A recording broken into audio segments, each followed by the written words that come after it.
things I'm focused on now is cancel culture. Hmm. And cancel culture is big for me because I see it in its kernel. It's kind of related to what we have societally with family court. I believe that we have a situation where, and I like to call it cultural Marxism. I really think Hmm. that's what it is. I think that the family courts have allowed to get where they've gotten because the family has been destroyed.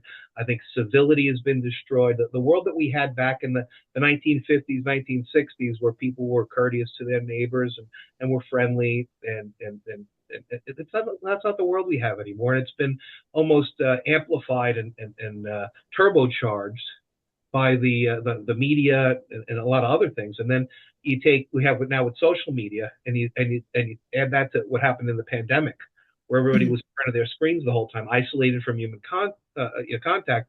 Is we had a situation where cancel culture ran amok.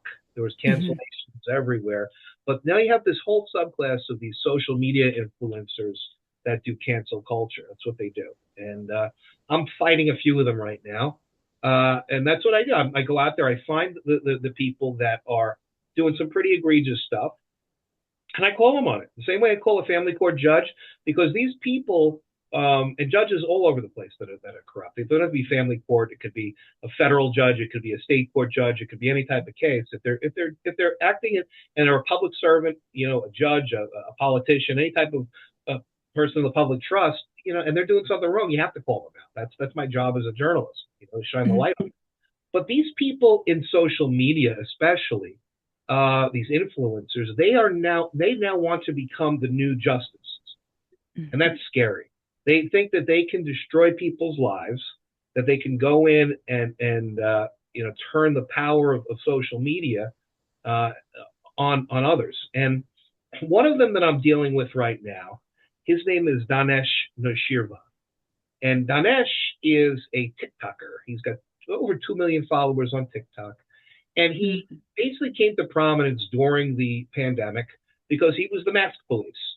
So what he would do is, if you weren't wearing your mask, he would get video of you with this mask with no mask on, and then he would report you to your to where your job and everything else. He'd get people fired. He moved on from that to other issues, and he's a leftist. And he's got ties to the left, to the Democratic coalition against Donald Trump, Scott Dworkin, George Soros, and even to the Hmm. Chinese Communist Party and his methodology and some of those other things. And so he's a woke person. And I'll in full disclosure, I am a very pro-Trump person. I'm pro-Israel. I'm pro conservative values. So I'll tell you that right away. So he's not somebody I would enjoy being around normally, but Hmm. he almost exclusively targets the traditional fabric of America. And it makes you have to wonder whether or not he's part of an active measure to try to destroy our society. But that's neither here nor there. What this guy does is he employs some of the worst tactics that you can, the most dishonest tactics that you can. He does AI, he does fake accounts, and he simulates outrage. So in the old days, if you had a situation, even today, you had a situation where a politician or a public official did something that, or was about to do something you didn't like, you could always call their office. You write the letter to the senator or the congressman or the congresswoman. You call the office. Today, you can email them. You do everything else. Well, he's taken that to another level. He's claiming that it's publicly protected for him to do, but what he does, he targets private persons. So he gets one of those videos that falls into, it used to be the mask police, and now the masks aren't a thing. So he gets somebody that he perceives as either racist or bigoted or this or that. He comes up with some type of situation, and then he tells his 2 million TikTok followers, go get this person, go get him. Oh. And it's not like it's calling the congressman. It's not like it's calling a public office.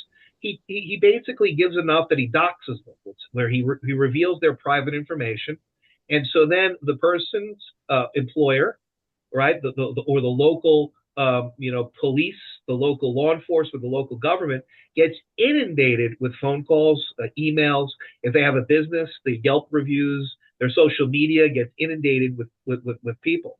And what we've discovered, and Frank Perlato's been a big part of this, is that these are not real people. This is not 2 million followers of his. This is AI driven. He's got some followers, but he doesn't have that number that he says he does. And he uses what are called fake accounts. They're called sock puppets. And he uses all these fake accounts that he has to pretend that they're other people. And he also uses AI to generate outrage.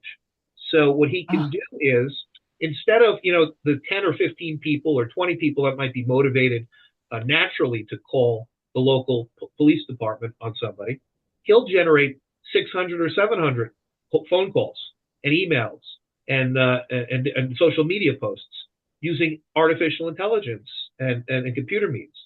And I think that crosses the threshold that we have today of a type of criminality. It's false reporting.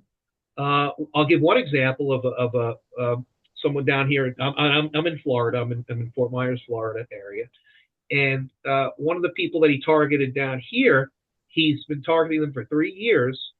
And the week of the hurricane, when the hurricane was happening, one of the latest hurricanes, he was targeting the emergency services and targeting the police and targeting other governmental entities, complaining about this person, Jennifer Couture, and her husband, Ralph Garamone, to the local government while they're preparing for a hurricane. Now, if you have a situation that's despicable, you have a situation where you're putting people's lives at risk just by abusing the 911 system or local government resources, that puts people at risk, and that's a crime. But doing it during a hurricane or natural disaster, that's the height of terrible. And so what happens, what this guy does, is he actually systematically destroys people's lives. And we have evidence that shows that PTSD, trauma that you get, it's the same type of brain impact that you'll have in family court. You get to the PTSD from these social media attacks, sustained social media attacks, and from other things like war. You have the same, the same type of brain situation from a violent attack, from a rape. They're the same category of things. You have a brain scan. Somebody who's been through family court, been through the mill, they have the same type of PTSD as somebody who was raped. And you have the same thing with cancel culture. So this guy is a bad dude, and I've been fighting him, and I think we're close on him. I think he's about to, because he crossed the threshold. He actually caused the death of a Texas high school football coach named Aaron Delator. And Aaron Delator basically was at a Walmart with his wife, and he had a punk 12-year-old kid run around throwing stuff. And he told the kid, he grabbed him by the collar and said, "What are you doing?" One of those things that you would expect a high school coach, or you'd expect, a male authority figure to do to a punk teenager, and say, "Come on." Well, there's no video of the actual incident. There's only video that Noshirvan posted, that Danesh posted, of the aftermath, and a whole bunch of allegations. And he turned his people loose on the Denton school district in Texas, and the local police. The local police cleared Aaron Delator, but he believed that there's a law that happened after Jerry Sandusky and after Larry Nassar about the touching of children. And so if you touch a child as a coach, you go on this list, and it doesn't differentiate if it's touching in the way of grabbing him on the back of his collar and say, "What are you doing?" To all the way to grooming. It doesn't differentiate that. So if you get on that list, you're done as a coach. And he was a decorated coach for many years. He was scared to death to go on that list. And he ended up killing himself because of this stuff. The trauma that this guy had caused him over a sustained period, and he took his own life.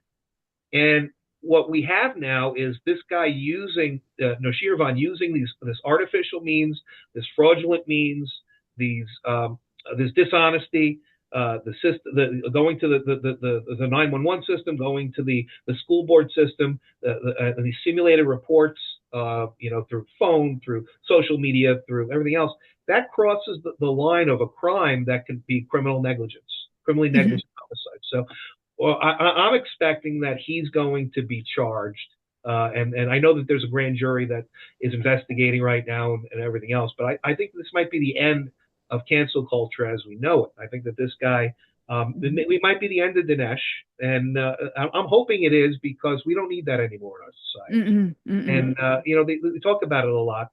He did this already, Danesh, to the Supreme Court justices of the United States Supreme Court. In 2022, after Roe v. Wade was overturned, he disagreed with that opinion, which is his right. And he went on to his viewers and he talked about it, which is his right. But then he doxed the Supreme Court justices. He provided their addresses, their home addresses. They provided places of worship.